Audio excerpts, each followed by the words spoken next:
All right, welcome to History 101. I'm really excited to start this journey with you. So let me just write out what we're gonna cover today. Up here at the top, history as a discipline. And I'm drawing an arrow from evidence to questions to arguments. Evidence, questions, arguments, that's the flow. That's how historians actually work. Keep that in your head.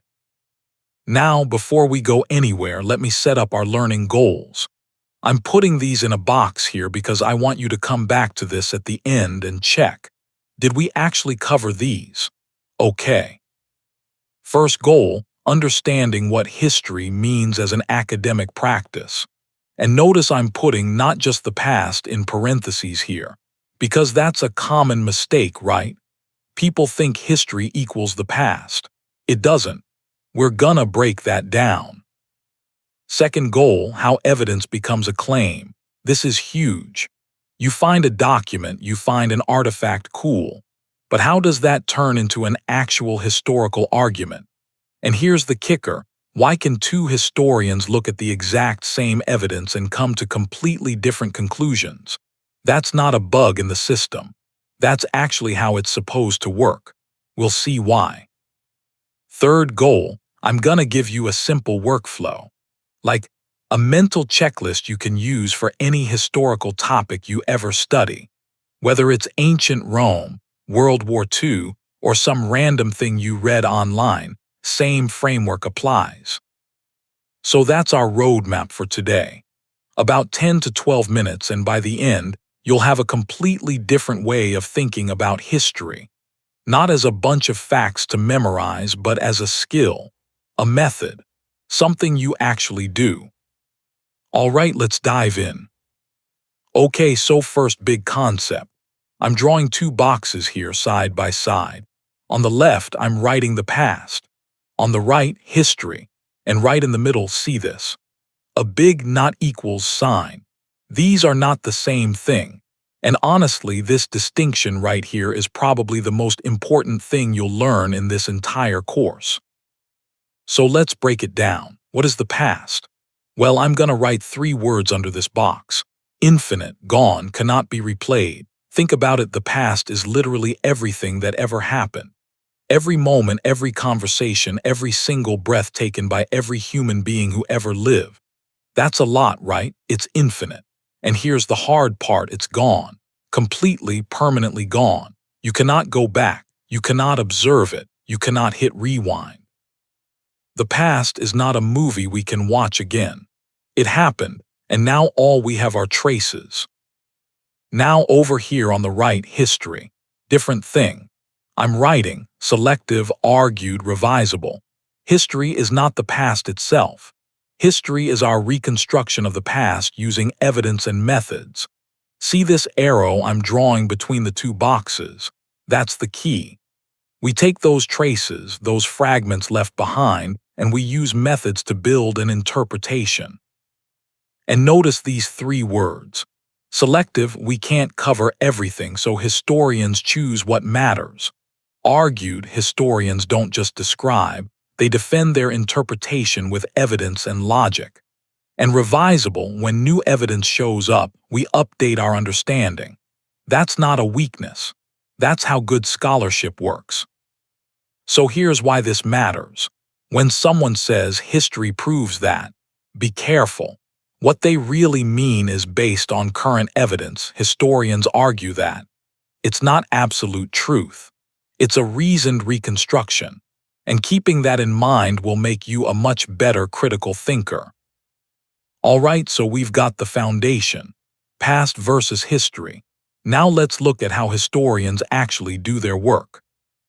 All right, so we know history is a reconstruction.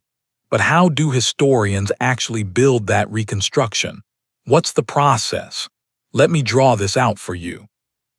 I'm making 4 boxes in a row here with arrows connecting them. First box, question. Second box, evidence. Third box, method. Fourth box, argument. This is the basic workflow. Question, evidence, method, argument. Every historian, whether they're studying ancient Egypt or the Cold War, follows some version of this. Let's walk through it. It all starts with a question. What do we want to explain? And this matters because the question shapes everything else. Why did Rome fall? Is a different project than what did ordinary Romans eat for breakfast? Same empire, totally different questions, totally different evidence you'd need to find. Next up, evidence. These are sources we can actually check. Documents, artifacts, data, stuff that exists in the real world that we can examine and verify. I'm drawing little icons here, a scroll, a coin, a chart. We'll go deeper into evidence types in the next section. Third, method. This is how we evaluate and compare our evidence, because you can't just grab a source and say, this proves my point. You have to ask, is this source reliable? Is it biased? Does it match other sources? Method is the quality control. And finally, argument. This is the output, a claim backed by reasons, not a guess, not a feeling, a structured argument that others can examine and challenge. Now here's the key idea, and I'm underlining this. History is not memorizing facts. It's building and testing explanations. And because evidence is almost always incomplete, there are gaps, there are missing pieces. Two historians can follow this same workflow, look at the same sources, and reach different conclusions. And both can be reasonable. That's not a flaw. That's how the discipline works. All right, we've got our workflow. Now let's zoom in on that second box, evidence. Because evidence is way more than just old books. Okay, so we talked about evidence in our workflow. But what actually counts as evidence? When you think of a historian at work, you probably imagine someone reading old dusty books, right?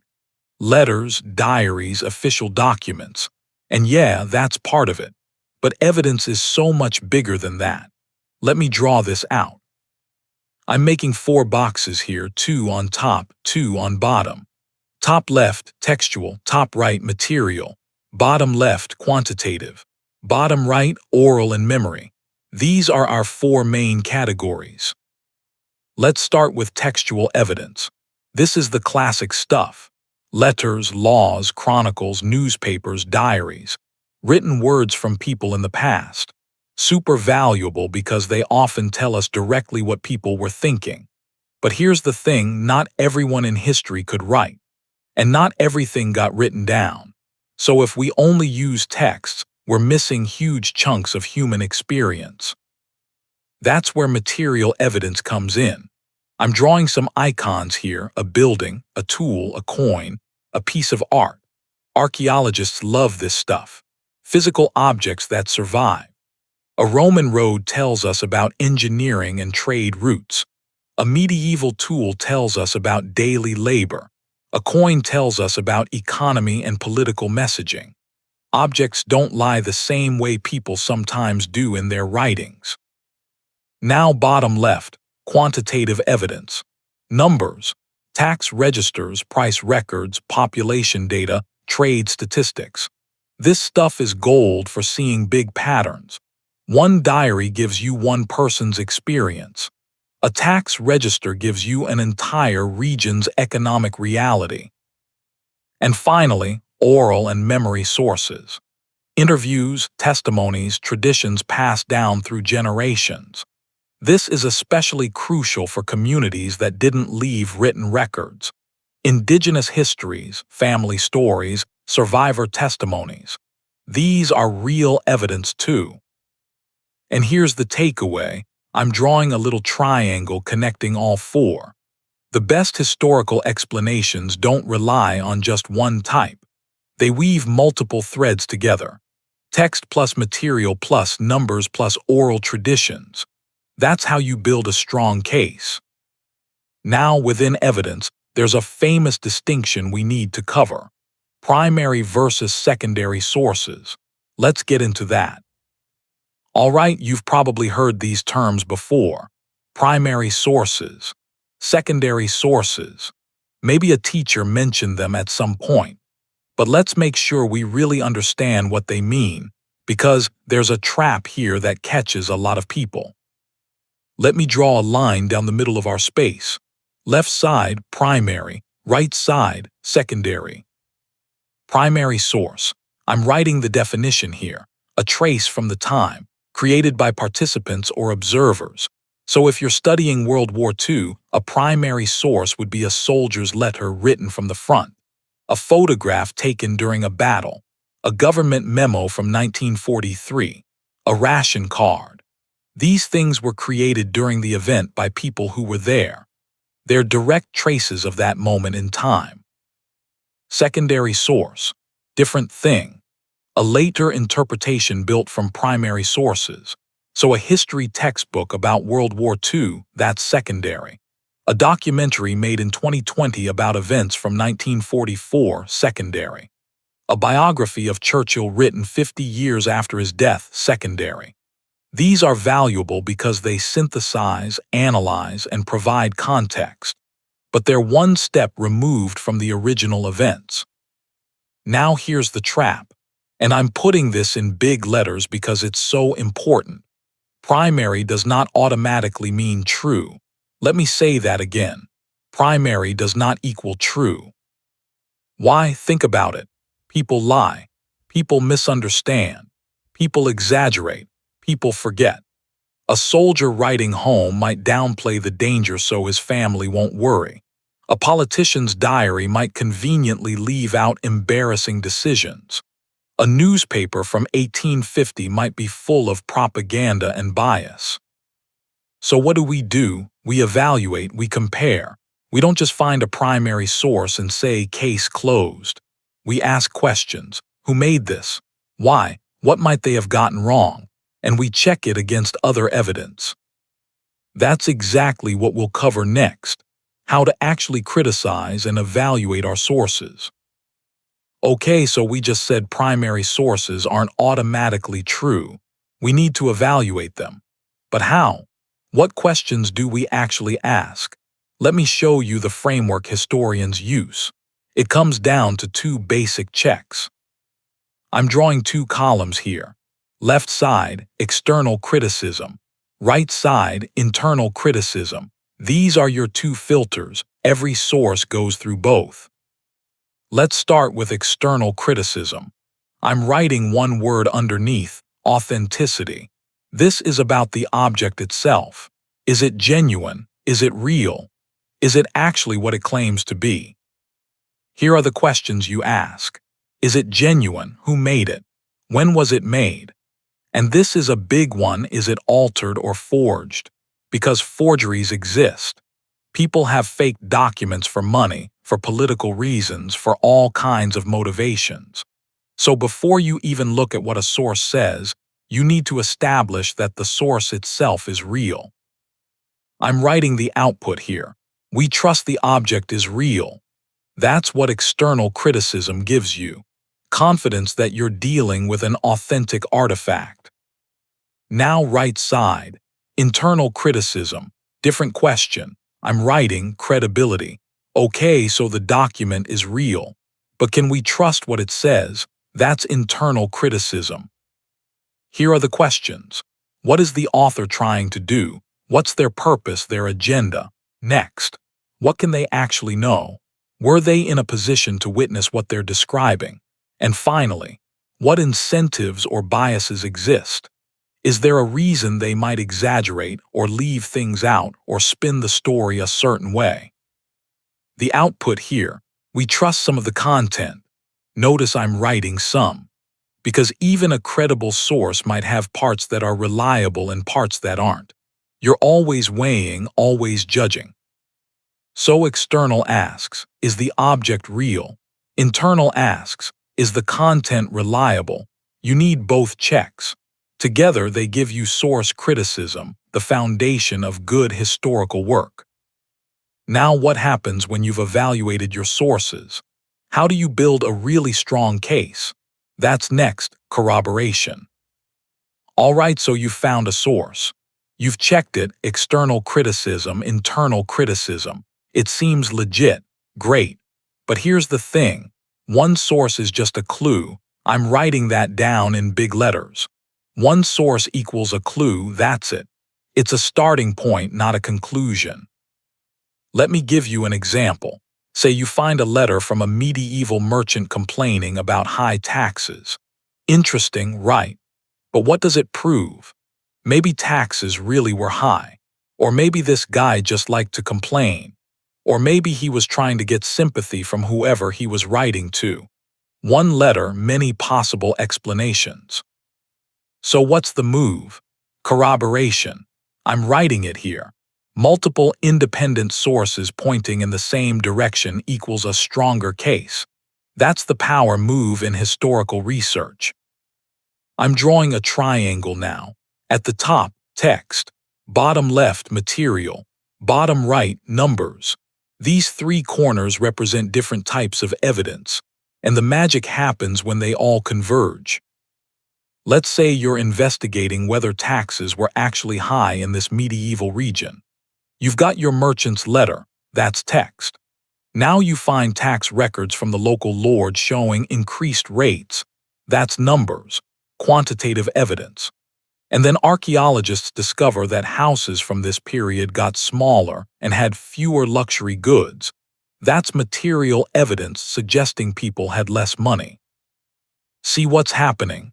Three different types of evidence, created independently, all pointing toward the same conclusion. Now you've got something. Now your argument has weight.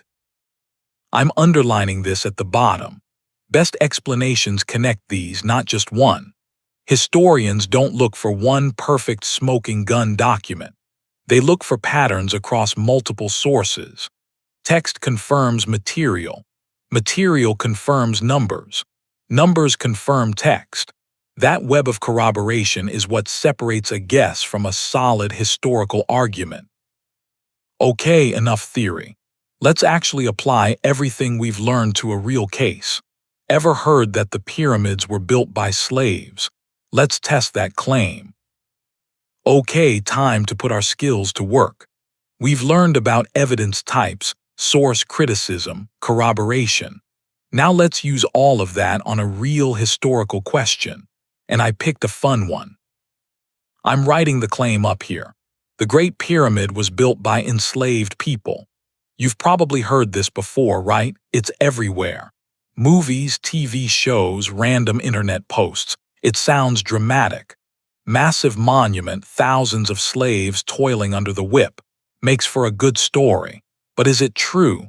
Let's investigate like historians. First, what evidence do we have? I'm drawing two columns. Left side, material and archaeology. Right side, textual evidence. Let's start with material. Archaeologists have found workers' villages near Giza, actual living quarters. And here's what's interesting, these aren't slave barracks. They found evidence of organized labor with decent food provisions. Meat, bread, beer. They also found cemeteries where workers were buried with care, some even near the pyramids themselves. Now think about that. Would enslaved people, treated as disposable labor, get proper burials with grave goods near the monument they built? Doesn't fit. Right side, textual evidence. We have work logs, including the famous Diary of Murr discovered in 2013. This is an actual primary source, a logbook from a crew leader who transported limestone to Giza. It records rotating shifts, organized teams, state-managed logistics. It reads like a work schedule, not a slave driver's record. So what do we have? Material evidence suggesting well-fed, properly buried workers. Textual evidence showing organized, rotational labor crews. Two independent lines of evidence pointing the same direction. I'm writing the conclusion.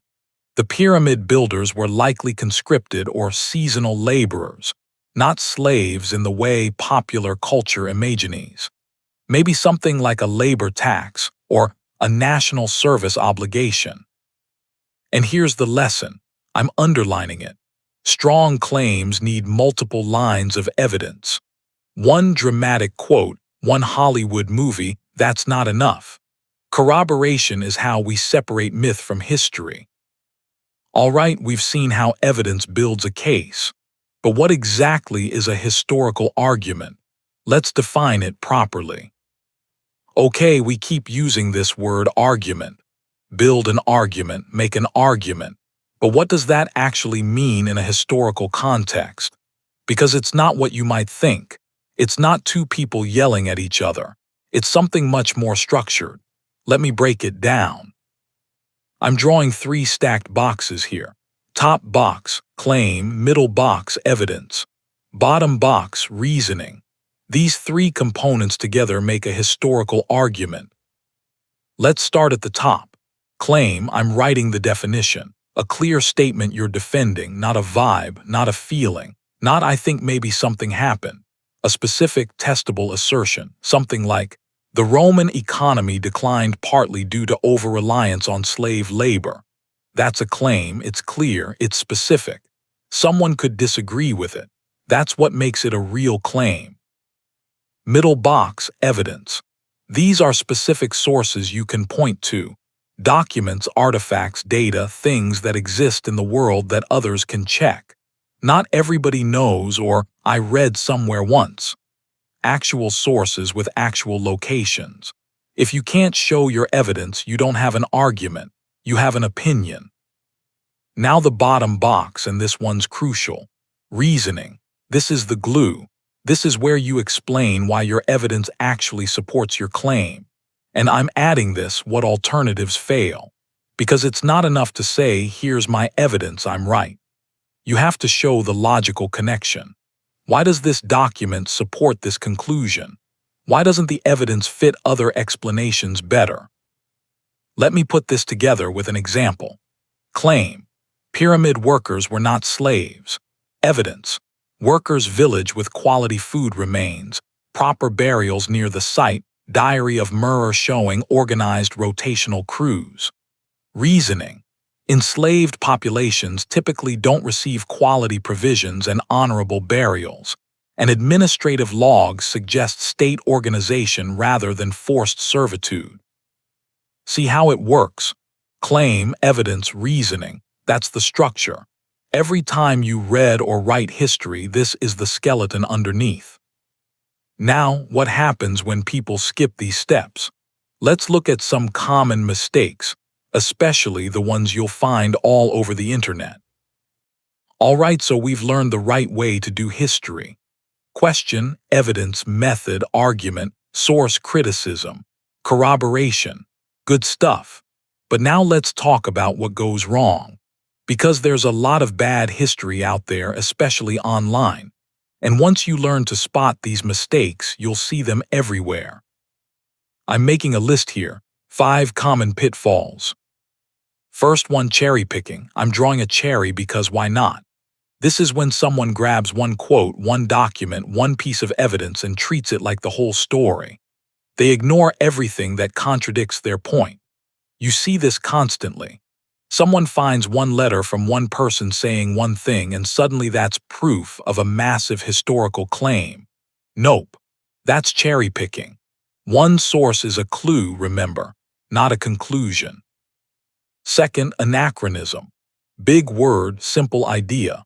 This is using today's concepts to judge people in the past, expecting a medieval king to care about democracy, criticizing an ancient society for not having modern medicine. People in the past didn't have our knowledge, our values, our context. Judging them by our standards isn't fair, and it's not good history. Third, presentism. Related to anachronism but slightly different. This is assuming people in the past thought like us. They didn't. Their worldview, their values, their basic assumptions about how the universe works, all different. When you read a source, you have to enter their mental world, not project yours onto them. Fourth, false certainty. This is acting like the evidence is complete when it's actually full of gaps. Saying this is definitely what happened when really you've got fragments and guesses. Good historians embrace uncertainty. They say the evidence suggests, not the evidence proves. Fifth, and this one's my favorite, source laundering. This is when a claim gets repeated so many times that people assume it must be true. Someone says something, another person quotes them, A third person cites that, and suddenly it's common knowledge, even though nobody can trace it back to an actual primary source. You see this constantly on the internet. I'm writing the rule of thumb at the bottom. Show me the sources, then show me the reasoning. If someone can't do both, be skeptical. Okay, let's put all of this into practice with a quick exercise. All right, we've covered a lot of ground. Theory, frameworks, case studies, pitfalls. Now it's your turn. I want you to actually do something. Don't worry, it's quick, 30 seconds. But this is important because this is where the learning actually sticks. Here's what I want you to do. Think of any historical claim you've heard online. Anything. Maybe something like the Roman Empire collapsed because of one battle. Or this ancient civilization invented everything first. Or that famous person secretly did this thing. Whatever pops into your head. Got one? Good. Now I'm writing 3 questions here. This is your checklist. Your mental toolkit for evaluating any historical claim you ever encounter. Question 1. What's the question? What is this claim actually trying to explain? Get specific. Don't let vague statements slide. If someone says Rome fell because of X, okay, what does fell mean? When? The Western Empire, the Eastern Empire. Which aspect of collapse? Pin it down. Question 2. What evidence is available? What sources would you need to check this claim? Are they citing actual documents, actual artifacts, actual data? Or is it just everybody knows and I heard somewhere? If someone can't point to evidence, that's a red flag. Question 3. How strong is the reasoning? Does the evidence actually support the claim? Are there alternative explanations that fit just as well or better? Remember, the evidence doesn't speak for itself. You need reasoning to connect evidence to conclusions.